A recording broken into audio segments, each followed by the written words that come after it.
Morning everyone. आज का lecture आपका स्ट्रक्चर ऑफ एटम पे चल रहा है। आपका चैप्टर चल रहा है structure of atom. Structure of atom में आप एटॉमिक स्ट्रक्चर तक का पार्ट आप कंप्लीट कर चुके हैं। मैंने आप लोगों को डिस्कवरी ऑफ न्यूट्रॉन्स बताया, डिस्कवरी ऑफ प्रोटॉन्स बताया, डिस्कवरी ऑफ इलेक्ट्रॉन्स बताया। तो आपने अब तक इस चैप्टर में you have already studied discovery of सब एटॉमिक पार्टिकल्स,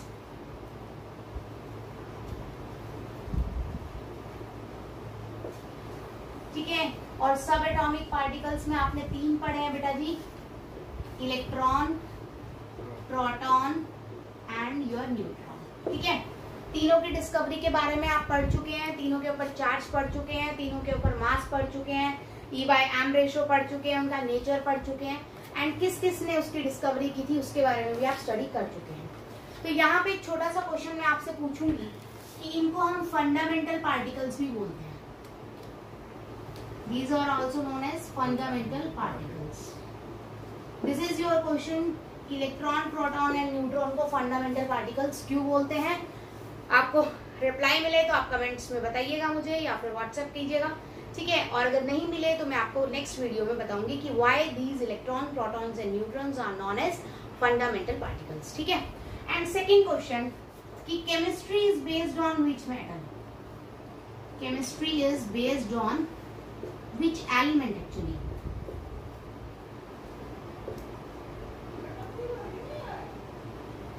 केमिस्ट्री एक्चुअलिटी में कौन से एलिमेंट बेस्ड है, मतलब किसके अकॉर्डिंगली हमें केमिस्ट्री को स्टडी करना होता है।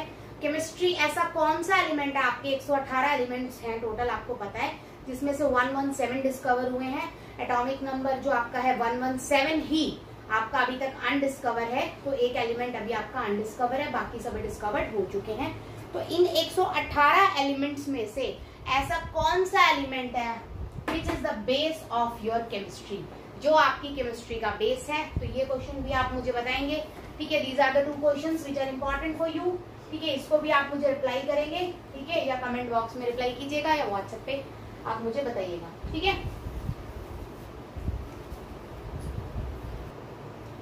तो इन क्वेश्चंस के रिप्लाई के बाद आपको आगे आप करवाते हैं बेटा जी मॉडल्स ऑफ एटम्स, या फिर आप इसे बोल सकते हैं एटॉमिक मॉडल्स।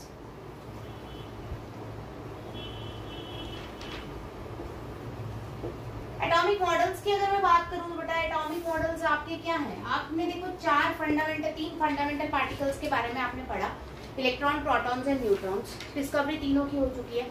तो अब आपको ये पढ़ना है कि यार ये इस तरह से अरेंज किस फॉर्म में अरेंज होंगे, ये जो एलिमेंट्स होंगे ये जो अरेंज होते हैं आपके पूरे के पूरे सिस्टम में, तो इनका अरेंजमेंट एक्चुअलिटी में किस तरह से होगा कि आपका स्ट्रक्चर जो बनेगा एटम का वो ये है, निकल के सामने आया। तो this is important about the atomic models, जो मॉडल्स के बारे में आपको पढ़ना है। तो दे आर टोटल 4 मॉडल्स बेटा, 4 आपको पढ़ने हैं। सबसे पहले जे थॉमसन मॉडल,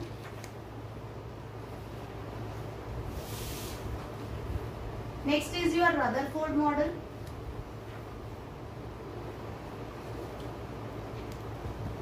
बोहर मॉडल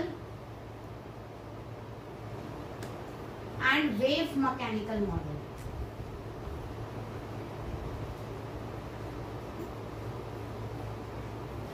तो आपका अगर मैं जे थॉमसन मॉडल की बात करूं तो सबसे पहले जे थॉमसन मॉडल आया, उसमें कुछ कमियां थी, उन कमियों को दूर करने के लिए हमारा रदरफोर्ड मॉडल आया। फिर रदरफोर्ड में भी कुछ कमियां थी, उनको दूर करने के लिए हमारा बोहर मॉडल आया। बोहर मॉडल एक्चुअली आपके इस चैप्टर का 50% से ज्यादा वेटेज बोहर मॉडल का है बेटा। इस चैप्टर में 60 से 70% जो चीजें यूज हो रही है that is based on Bohr model. और बोहर मॉडल में भी 1-2 कमियां थी जिनको दूर करके हमने आपको क्या दिया, वेव मैकेनिकल मॉडल। इस टाइम पे जो हम यूज कर रहे हैं that is wave mechanical model. ये ऐसा मॉडल है जिसमें सबसे कम कमियां हैं और जो आपका क्या है प्रॉपर फॉर्म में एग्जिस्ट कर रहा है, ठीक है। अभी तक इससे ज्यादा रिसर्च करके कोई और मॉडल नहीं आया। This is the latest model which we are using. तो सबसे पहले we are going to discuss about J Thomson model.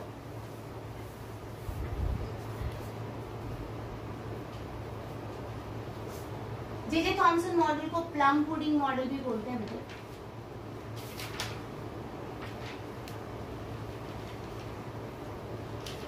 Watermelon भी बोलते हैं, वाटरमेलन मॉडल। Resin model.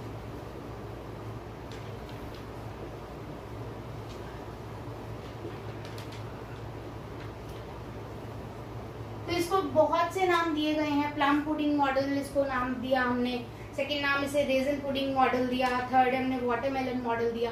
क्या है ये प्लम पुडिंग? पुडिंग का मतलब बेटा यहाँ पर केक से है। Pudding stands for cake. तो जिस तरह से आपका कोई भी केक होता है बेटा, सॉरी,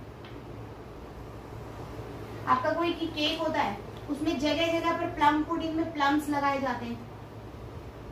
जगह जगह आपको कहीं पर भी प्लम मिल सकता है।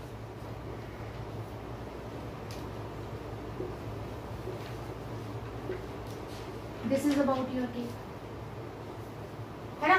तो कुछ इसी तरह का मॉडल है। या फिर मैं कह सकती हूँ आपने यहाँ पर रेजन्स हैं डाले हैं, ठीक है, तो यहाँ पर हो सकता है। या वाटरमेलन मॉडल की मैं बात करूँ तो वाटरमेलन में ये सारा का सारा क्या होगा बेटा, आपका रेड पार्ट होगा, ईटेबल, और ये आपके क्या होंगे बेटा, सीड्स होंगे, है ना। तो this is all about your plum pudding model. ये नाम इसको स्ट्रक्चर के अकॉर्डिंगली दिए गए हैं, ठीक है। तो इसको हमने बहुत सारे नाम दिए बेटा, ये सारे नाम एक्चुअली इसके स्ट्रक्चर के अकॉर्डिंगली दिए गए हैं, ठीक है। तो उसने बोला क्या, उसने बोला कि एक्चुअलिटी में atom is just like a sphere, positive sphere. Atom कुछ भी नहीं है, पॉजिटिव स्फीयर है, जिसमें जिस तरह से केक के अंदर कहीं पर भी आपके ड्राई फ्रूट्स, प्लम्स या आपकी रेजन्स निकल जाती है, या जिस तरह से वाटरमेलन में कहीं पर भी आपके सीड्स निकल जाते हैं, उस तरह से रैंडमली आपके डिस्ट्रीब्यूटेड है इलेक्ट्रॉन्स। रैंडमली डिस्ट्रीब्यूटेड क्या है बेटा जी, आपके इलेक्ट्रॉन्स डिस्ट्रीब्यूटेड है। तो उसने बोला the positive is the sphere and the randomly distributed are electrons. First point उसने ये बोला बेटा। सेकंड पॉइंट उसने ये बोला कि चार्ज बैलेंस है बेटा, charge is balanced. That means positive charge is equal to your negative charge. तो पॉजिटिव चार्ज इक्वल होगा बेटा किसके, नेगेटिव चार्ज। क्लियर हुई बात। दोनों यहाँ पर चार्जेस इक्वल हैं, इसी रीजन की वजह से आप जब किसी भी एटम को टच करते हैं तो आपको करंट नहीं लगता, क्योंकि करंट आयनिक स्पीसीज ही आपकी करंट ड्रॉ करती है। आयन्स और इलेक्ट्रॉन्स के थ्रू करंट क्या होता है, ट्रेवल करता है। तो अगर आपकी स्पीसीज न्यूट्रल है, मतलब उसमें positive charge is equal to क्या है बेटा, नेगेटिव चार्ज है, तो उसके अंदर आपका कोई भी करंट नहीं होगा। क्लियर है मेरी बात। तो this is about your J Thomson model. अब अगर इसके हम ड्रॉबैक्स के बारे में बात करें, इसकी कमियों के बारे में बात करें, तो ध्यान से पढ़िए बेटा। पहली कमी देखो उस टाइम पर शायद नहीं थी, बट आज आपको पता है। आप 10th क्लास में बोहर मॉडल के बारे में पढ़ के आए हैं कि इलेक्ट्रॉन्स क्या करते हैं, दिस इज न्यूक्लियस, और इलेक्ट्रॉन्स क्या करते हैं बेटा, ऑर्बिट्स में घूमते हैं। आप ये बात 10th में ही पढ़ के आए हैं। तो फर्स्ट चीज उसने बोला electrons are stationary, that means electrons move नहीं करेंगे, बट एक्चुअलिटी में electrons move in the orbit. तो फर्स्ट पॉइंट उसका गलत साबित हो गया कि इलेक्ट्रॉन्स एक्चुअलिटी में स्टेशनरी हैं, वो मूव नहीं करेंगे, ठीक है। सेकंड उसने बोला कि जो मास है वो पूरे के पूरे एटम में इस तरह से डिस्ट्रीब्यूटेड है, क्योंकि पॉजिटिव जो स्फीयर है, तो आप अगर इसके बहुत सारे इक्वल पीसेस अगर आप कर दो तो मास भी क्या आएगा, सेम आएगा। उसने ये बोला कि मास इक्वल है, इसमें अगर 10 ग्राम है तो इसमें भी 10 ग्राम होगा, इसमें भी 10 ग्राम होगा, उसने ये बोला। बट ऐसा नहीं है, हमें पता है कि mass is due to neutrons and protons. आप एटॉमिक स्ट्रक्चर पढ़ चुके हो। तो मास सिर्फ न्यूट्रॉन्स और प्रोटॉन्स दैट इज न्यूक्लियॉन्स की वजह से होता है। इलेक्ट्रॉन्स का मास क्या है, नेग्लेजिबल। तो फर्स्ट पॉइंट, इलेक्ट्रॉन्स उसने बोला स्टेशनरी है, मतलब मूव नहीं करेंगे, बट एक्चुअलिटी में electrons are moving particles in the orbit. Second उसने बोला मास इज क्या है, डिस्ट्रीब्यूटेड है, जो आपका पूरे के पूरे थ्रू आउट क्या वर्ड यूज करते हैं, इवनली डिस्ट्रीब्यूटेड है मास, लेकिन एक्चुअलिटी में मास इवनली डिस्ट्रीब्यूटेड नहीं है। मास इज कंसिडर्ड या mass is concentrated only on आपका न्यूक्लियस, ठीक है। थर्ड पॉइंट की बात करें, उसने नहीं बता पाया, जैसे कि आपको दिखा, आपने 10th क्लास में पढ़ा कि जब आपने रदरफोर्ड लिया था तो यहाँ पर आपने एटम्स लिए थे बहुत सारे, थिन गोल्ड फॉइल ली थी, याद होगा, और आपने यहाँ से रेज पास की थी, तो उसके बहुत सारे ऑब्जर्वेशंस थे। जैसे ही रदरफोर्ड ने वो ऑब्जर्वेशंस किए तो जे थॉमसन से पूछा गया, हाँ जी अब आप रिप्लाई कीजिए इन ऑब्जर्वेशंस का, तो जे थॉमसन के पास उन ऑब्जर्वेशन का रिप्लाई नहीं था। क्यों? क्योंकि उसने बोला पूरा का पूरा पॉजिटिव है। उसने क्या बोला? पूरा का पूरा पॉजिटिव है। तो उसके अकॉर्डिंगली तो यहाँ से जब आप अल्फा पार्टिकल्स फेंकोगे इस पे, अल्फा पार्टिकल्स मैं आपको लास्ट लेक्चर में बता चुकी हूँ, हीलियम 2 पॉजिटिव को अल्फा पार्टिकल्स बोलते हैं। तो बेटा इस पे कौन सा चार्ज है? पॉजिटिव। पूरा ये एटम किस चीज का बना हुआ है? पॉजिटिव। तो पॉजिटिव पॉजिटिव तो रिपेल करना चाहिए, लेकिन रदरफोर्ड वाले में कुछ तो क्या हो गए थे, आगे पास हो गए थे, कुछ एक आधा ही वापस आ रहा था, कुछ डिफ्लेक्ट हो रहे थे। तो इसका मतलब पॉजिटिव अलग अलग जगह पे अलग अलग अमाउंट में प्रेजेंट है ना। तो उसका ये सारी बातें, उसकी जो 2-3 बातें थी वो गलत साबित हो गई थी। इसी रीजन की वजह से जे थॉमसन मॉडल को रिजेक्ट किया था। ठीक है, नेक्स्ट मॉडल हम देखते हैं, that is your Rutherford model. So this is now your Rutherford model of atom we are going to study. We are going to discuss about the Rutherford model atom. You have already discussed about the J.J. Thomson model. J.J. Thomson model में आपने बहुत सारी चीजें पढ़ी, जो कि उसकी कुछ बातें गलत भी थी, आपने वो भी पढ़ी। अब रदरफोर्ड मॉडल ने क्या किया, रदरफोर्ड जब आए तो उन्होंने जे थॉमसन मॉडल को बेस बनाया, क्योंकि जे थॉमसन मॉडल को उस टाइम पे गलत साबित करने वाला कोई भी नहीं था। तो रदरफोर्ड ने क्या किया, जे थॉमसन मॉडल के पोस्टुलेट्स को बेस बना के और अपनी स्टडी स्टार्ट की, अपने रिसर्च स्टार्ट की। तो उन्होंने क्या किया, एक सेटअप लगाया, this is your experimental setup. तो एक्सपेरिमेंटल सेटअप में सबसे पहले आपका पढ़ रहे हो आप सोर्स। सोर्स क्या देगा बेटा, सोर्स आपको प्रोवाइड करेगा अल्फा पार्टिकल्स। सोर्स आपको अल्फा पार्टिकल्स प्रोवाइड करेगा, और अल्फा पार्टिकल्स एक्चुअलिटी में हीलियम 2 पॉजिटिव पार्टिकल्स को हम अल्फा पार्टिकल्स बोलते हैं। ठीक है, after that there is a slit बेटा, यहाँ पे एक स्लिट लगाई गई है। स्लिट का क्या काम है बेटा, आपको ना यहाँ पे आके जो रेज स्टेडी हो रही है, डिफ्लेक्ट हो रही है, उनके बारे में स्टडी करना है। तो you have to study the deflection of rays. तो आप चाहते हैं कि कोई रे है जो वो बिल्कुल सीधी आए, इधर उधर जो है डिफ्लेक्ट ना हो, बिल्कुल यहीं जाके डिफ्लेक्ट हो, ताकि आपको उसका डिफ्लेक्शन पता लग सके, वो कितनी टेढ़ी हुई है आपको ये पता लग सके। तो स्लिट एक्चुअलिटी में क्या करता है बेटा, keep the raise travel in straight line. Straight line में आपकी रेज को क्या करता है, ट्रेवल करने देता है।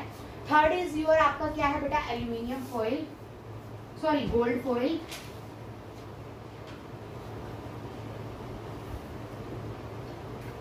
थिन फॉइल यूज किया बेटा आपने, बहुत ही थिन है, ठीक है, टू एलिमिनेट, या फिर आप कह सकते हो to easily deflect alpha rays. अब यहीं पे एक छोटा सा क्वेश्चन उठता है कि गोल्ड फॉइल जो आपने यूज की है वो 100 नैनोमीटर साइज की यूज की है, तो आप उसको और मोटा क्यों नहीं यूज कर रहे, या फिर किसी और मेटल का यूज क्यों नहीं कर रहे।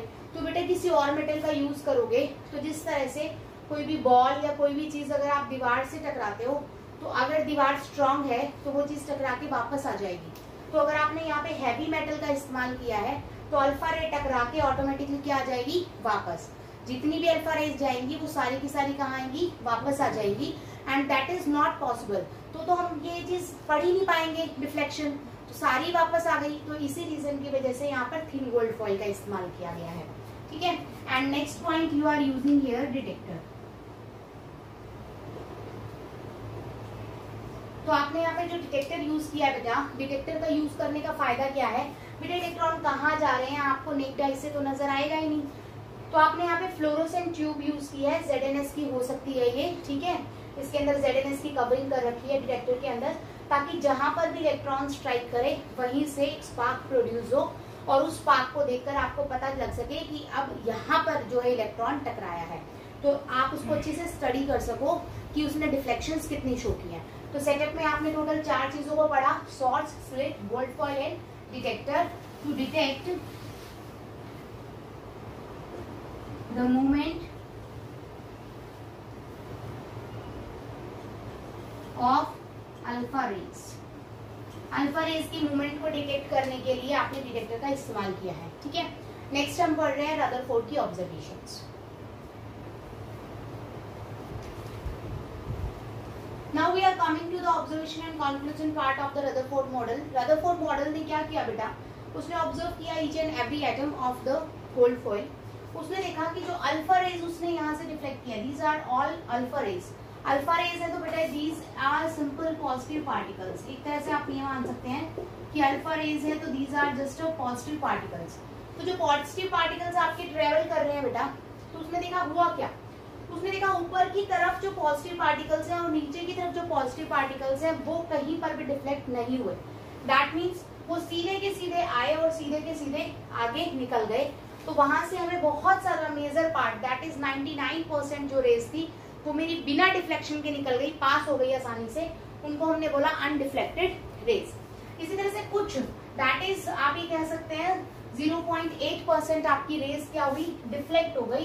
That is with in small angle, कुछ एंगल से, कुछ एंगल थोड़े छोटे थे, कुछ एंगल कुछ बड़े थे। तो 0.8% के अप्रोक्सीमेटली जो रेज थी दे गेट डिफ्लेक्टेड, और हमने उन रेज को नाम दे दिया deflected rays. Only 0.2%, that is 2000 में से सिर्फ अगर मैं बात करूं तो 3 से 4 रेज अगर मैं बोल सकती हूँ, 2000 या 10,000 में से आप 2 रेज बोल सकते हैं।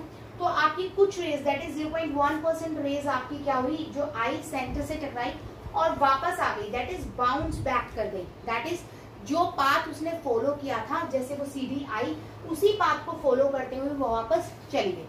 तो उसने 3 चीजें देखी। फर्स्ट पॉइंट उसने देखा कि 99% स्ट्रेट लाइन में पास कर गई, स्ट्रेटली क्या कर गई वो बेटा, पास कर गई, ठीक है। तो जो ये पास कर गई इसका मतलब वो स्पेस क्या है, एम्प्टी है, और वहां पर कोई भी पॉजिटिव पार्टिकल प्रेजेंट नहीं है। क्योंकि अगर पॉजिटिव होता तो प्लस और प्लस टकराते और थोड़ा बहुत डिफ्लेक्शन शो होता, ठीक है। उसके बाद कुछ आपकी क्या हुई, कुछ एंगल पर डिफ्लेक्ट हो गई, जैसे ये टेढ़ी हुई या ये हुई, तो थोड़ी बहुत जो कुछ एंगल पर डिफ्लेक्ट हुई, इसका मतलब इधर से प्लस आ रहा था तो वहां पर कोई ना कोई प्लस है, जिसकी वजह से क्या हुआ, ये टेढ़ी हो गई। क्योंकि पॉजिटिव और पॉजिटिव रिपेल करेंगे, तो ये वाला पॉजिटिव अगर रिपेल कर रहा है तो रेज थोड़ी सी डिफ्लेक्ट हो जाएगी। तो इसी वजह से आपकी अप्रोक्सीमेटली 0.8 to 0.9% आपकी रेज क्या हुई, डिफ्लेक्ट हो गई।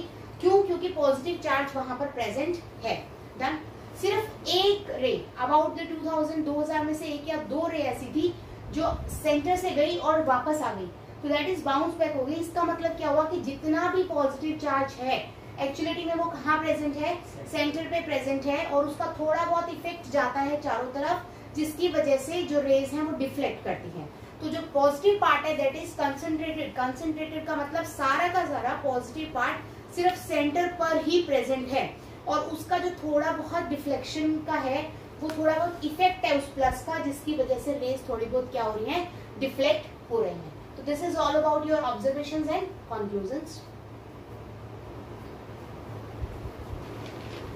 Now we are discussing beta the nuclear model of atom. Nuclear model of atom is another name of alpha scattering experiment based Rutherford model. Rutherford model का ही दूसरा नाम है आपका न्यूक्लियर मॉडल एटम्स, ठीक है। तो एक्चुअली Rutherford मॉडल जैसा कुछ एग्जिस्ट नहीं करता है। Rutherford is just a scattering experiment, जिसमें हमने गोल्ड फॉइल के ऊपर रेज को डाला था, पार्टिकल्स को डाला था, अल्फा पार्टिकल्स को, और हमने ऑब्जर्वेशंस देखी थी। तो that is just an experiment, that is not an model. उन एक्सपेरिमेंट के बेस पे हमारे ने कुछ पोस्टुलेट्स बनाए, और वो पोस्टुलेट्स कहलाए nuclear model of atom. Nuclear model of atom का दूसरा नाम प्लैनेटरी मॉडल ऑफ एटम भी बोला जाता है। तो वो इसलिए क्योंकि जिस तरह से बीच में सन होता है और उसके चारों तरफ प्लैनेट्स रिवॉल्व करते हैं, उसी तरह से बीच में सेंटर में न्यूक्लियस होगा और उसके चारों तरफ क्या होंगे, इलेक्ट्रॉन्स रिवॉल्व करेंगे।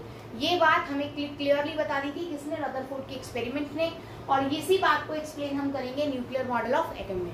सबसे पहली बात उसने बोला कि जितना भी पॉजिटिव चार्ज होता है आपका, दैट इज प्रोटॉन्स, वो हमेशा कहाँ पर कंसंट्रेटेड रहेंगे, सेंटर पे। बिल्कुल वो सेंटर पे होते हैं, इधर उधर नहीं होते हैं। सेकेंड चीज, आपके न्यूक्लियस का साइज हमेशा छोटा रहेगा as compare to size of atom. Obviously बात है बेटा, आपके एटम के अंदर न्यूक्लियस प्रेजेंट है, तो न्यूक्लियस का साइज क्या होगा, छोटा, और एटम का साइज क्या होगा, बड़ा।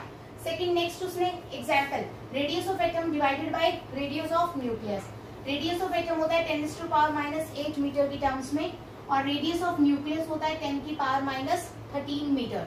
तो आपने जब डिवाइड किया 5 मीटर आया, तो रेडियस ऑफ एटम, मैं न्यूक्लियस को उधर ले गई, आपका रेडियस ऑफ एटम क्या बना बेटा 10⁵ metre into radius of nucleus. तो हमेशा अगर एटम की बात करें तो वो 10⁵ गुना ज्यादा बड़ा होता है एज कम्पेयर टू न्यूक्लियस। तो जो साइज ऑफ एटम है वो बहुत बड़ा है as compare to size of nucleus. तो साइज ऑफ न्यूक्लियस को यू कैन ऑल्सो रिजेक्ट, आप उसे निग्लेजिबल भी मान सकते हैं, वो इतना बड़ा है इन योर क्वेश्चंस और न्यूमेरिकल्स में। नेक्स्ट नेगेटिव चार्ज का उसने बोला कि इलेक्ट्रॉन्स जो है वो एक्सेलरेट कर रहे हैं। मैं टर्म रिपीट कर रही हूँ, एक्सेलरेट कर रहे हैं। एक्सेलरेट करने का मतलब होता है वर्क डन हो रहा है। अगर उसके accordingly this is your nucleus और इलेक्ट्रॉन यहाँ घूम रहा है, तो उनके अकॉर्डिंगली रदरफोर्ड एक्सपेरिमेंट के अकॉर्डिंगली एक्सेलरेट करेगा तो धीरे धीरे उसका एनर्जी लेवल कम होता चला जाएगा, और धीरे धीरे एक टाइम आएगा जब आपका इलेक्ट्रॉन आपके न्यूक्लियस के ऊपर जाके क्या हो जाएगा, गिर जाएगा, जिससे आपका एटम क्या हो जाएगा, अनस्टेबल, और एटम खत्म हो जाएगा, एग्जिस्ट ही नहीं करेगा। तो टर्म इज एक्सेलरेट। उसने ये नहीं बोला कि इलेक्ट्रॉन मूव कर रहे हैं। अगर इलेक्ट्रॉन मूव करते तो दिस इज न्यूक्लियस, और वो ऐसे ही मूव करते बेटा एक ही पाथ में, सर्कुलर मोशन, इस तरह से, this is movement and this is acceleration. Acceleration का मतलब दे आर डूइंग वर्क, और काम कर रहे हैं तो धीरे धीरे एनर्जी लूज करेगा and it will fall on your nucleus. Next is your electron एक पाथ में मूव करते हैं। उसने ये नहीं बोला था कि इलेक्ट्रॉन सर्कुलर पाथ में मूव करते हैं, उसने सिर्फ इतना बोला था कि इलेक्ट्रॉन मूव करते हैं अपने एक फिक्स पाथ में, और फिक्स पाथ का नाम उसने ऑर्बिट दिया था। अब तक आपको लग रहा होगा कि बोहर मॉडल ने ऑर्बिट के बारे में बताया था, but that's not true. Orbit के बारे में न्यूक्लियर मॉडल में ही बताया गया था। बोहर ने तो सिर्फ ये कहा था कि जो फिक्स पाथ है दैट इज इलिप्टिकल और सर्कुलर पाथ है। वो बात समझ आई कि वो पाथ ये वाला है, ये वाला नहीं है। और आपके रदरफोर्ड ने बोला कि इस टाइप का पाथ आपका इलेक्ट्रॉन फॉलो करता है। Next is your electrostatic forces exist करती है बिटवीन इलेक्ट्रॉन्स एंड प्रोटॉन्स। आप तो अच्छे से जानते हैं कि न्यूक्लियस में पॉजिटिव चार्ज प्रेजेंट है और इलेक्ट्रॉन्स पे नेगेटिव चार्ज है। तो पॉजिटिव और negative charge F is equal to Q1 into Q2 by में R स्क्वायर। पढ़ चुके हैं बाय कॉलम्स लॉ, आप 10th में पढ़ के आए हैं। तो चार्जेस, दो चार्जेस के बीच में हमेशा फोर्स ऑफ अट्रैक्शन लगता है अगर वो आपके अपोजिट चार्जेस हैं। तो इलेक्ट्रॉन्स पे नेगेटिव है एंड प्रोटॉन्स पे पॉजिटिव है, तो electrons and protons will attract each other, और जो फोर्स होगा वो किससे कैलकुलेट होगा, by electrostatic force, that is coulombic force से। ठीक है। नेक्स्ट, अब बेटा अगर फोर्स लग रही है तो न्यूक्लियस खींच क्यों नहीं लेता इलेक्ट्रॉन को, क्योंकि फोर्स तो लग रही है, प्लस इज अट्रैक्टिंग माइनस। तो अगर न्यूक्लियस इलेक्ट्रॉन को अट्रैक्ट कर रहा है तो इस इलेक्ट्रॉन को गिर जाना चाहिए इसके ऊपर, उसके अकॉर्डिंगली तो गिर ही रहा था। बट आपको ये पता है कि ऐसा होता नहीं है। तो इलेक्ट्रॉन न्यूक्लियस पे जाके गिरता क्यों नहीं है, उसकी तरफ खींचता क्यों नहीं है, क्योंकि इलेक्ट्रॉन भी नीचे की तरफ फोर्स लगा रहा है, जिसे हम बोलते हैं सेंट्रीफ्यूगल फोर्स। क्या बोलते हैं, सेंट्रीफ्यूगल फोर्स। ये आप 10th में पढ़ के आए हैं about the centrifugal and centripetal force, जब आप सर्कुलर टर्न लेते थे in your physics, and also you are going to study in 11th class की सेंट्रीपिटल फोर्सेस और सेंट्रीफ्यूगल फोर्सेस क्या होती हैं। तो आपका इलेक्ट्रॉन नीचे की तरफ एक फोर्स लगा रहा है जिसे बोलते हैं सेंट्रीफ्यूगल फोर्स। उस फोर्स को बैलेंस कर रहा है बाय द कोलम्बिक फोर्स। जो इलेक्ट्रोस्टैटिक फोर्स है वो और नीचे वाली फोर्स दोनों एक दूसरे को क्या कर रही है, बैलेंस। इसीलिए इलेक्ट्रॉन खींच के न्यूक्लियस पर नहीं गिरता। उसके अलावा इलेक्ट्रिकली आपका एटम न्यूट्रल होगा, that is positive charge will be equal to negative charge. Positive हमेशा नेगेटिव के क्या होगा बेटा, इक्वल होगा। बहुत सारा स्पेस आपके उसके अंदर एटम में क्या होगा, एम्प्टी होगा, खाली होगा। उसके अलावा अगर आपको, this is important for the competition only, ठीक है, ये कॉम्पिटिशन के लिए है सिर्फ। अगर आपको रेडियस ऑफ एटम कैलकुलेट करनी है और आपको एटॉमिक मास गिवन है, that is number of nucleons given है, तो you can calculate the radius of nucleus by this formula. Radius of nucleus is directly proportional to number of nucleons की 1/3 that is cube root. Number of nucleons का मतलब है number of protons plus number of neutrons. तो यहाँ पर R is equal to R0 A की power 1/3। तो A is your atomic mass. मैंने ये कांस्टेंट लगाया है, डायरेक्टली प्रोपोर्शनल को हटा के क्या लगा दिया, R0 कांस्टेंट। क्लियर है? तो R0 का वैल्यू होता है 1.33 इंटू 10 की पावर -13। तो this is all about your nuclear model of atom.